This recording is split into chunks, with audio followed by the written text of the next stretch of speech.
Bangladesh AB পার্টির আজকের এই পঞ্চম প্রতিষ্ঠা বার্ষিকীতে বাংলাদেশ খেলাফত মজলিসের পক্ষ থেকে পার্টি এবং পার্টির সকল নেতৃবৃন্দ এবং কর্মী ও সমর্থকদেরকে শুভেচ্ছা জানাচ্ছি।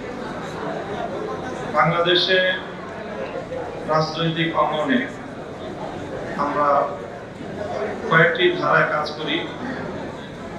আমরা বেশ কিছু দল এবং সংগঠন রয়েছে যারা বাংলাদেশে ইসলামী রাজনীতির চর্চা করি এবং ইসলামী একটি রাষ্ট্র প্রতিষ্ঠার জন্য আন্দোলন করি একটা আদর্শিক জায়গা থেকে।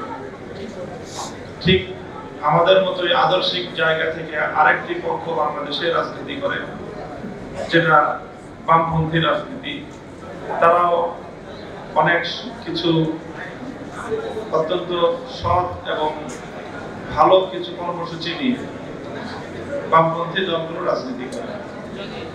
ইসলামপন্থী এবং বামপন্থী রাজনীতিতে অধিকাংশ সময় দুই মেরুতে অবস্থান করে থাকে।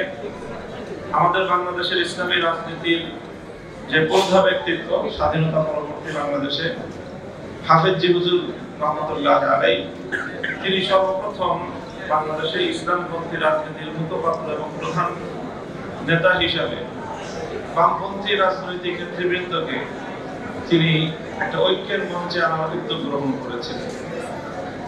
এখন বাংলাদেশে ঠিক মাঝামাঝি আরো বেশ কয়েকটি রাজনৈতিক দল গড়ে উঠেছে। তার মধ্যে অন্যতম হলো এবি পার্টি, গণ অধিকার পরিষদ এবং সাম্প্রতিক ছাত্রদের গড়ে ওঠা এনসিপি সহ আরো বেশ কিছু সংগঠন আমরা মনে করি যারা আদর্শিক জায়গা থেকে বড় রাজনীতি করছে। তারা এই বাংলাদেশের জনগণের মধ্যে রাজনৈতিক অঙ্গনে একটি সেতু বন্ধনের গুরুত্বপূর্ণ ভূমিকা পালন করতে পারে। আমরা যদি এইভাবে রাজনীতি করি এবং বাংলাদেশে অতীতে যারা ক্ষমতায় থেকেছে এবং দেশ পরিচালনা করেছে, তার মধ্যে জাতীয়তাবাদী দল বিএনপি রয়েছে। এই বিএনপি সহ বাংলাদেশে আমরা সকল রাজনৈতিক পক্ষগুলো আগামী দিনে কিভাবে ঐক্যমতের একটা জায়গা তৈরি করতে পারি।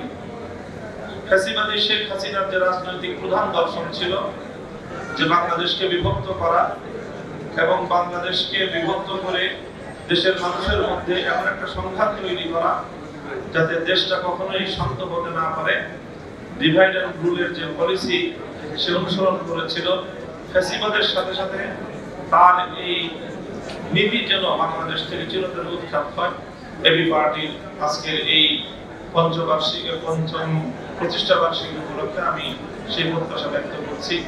আজকে আমাদের সাথে এখানে অনলাইনে যুক্ত আছেন যুক্তরাজ্য থেকে জাতীয়তাবাদী দলের প্রধান কান্ডারি ভারপ্রাপ্ত চেয়ারম্যান জনাব তারেক রহমান সাহেব। তিনি আমাদের সাথে আজকে এখানে এই সমাবেশে বা এই সম্মেলনে সংযুক্ত হয়। আমি ব্যক্তিগতভাবে বিশেষভাবে তাকে অভিনন্দন এবং স্বাগত জানাচ্ছি। সকলের মঙ্গল কামনা করছি। আসসালামু আলাইকুম ওয়া রাহমাতুল্লাহ।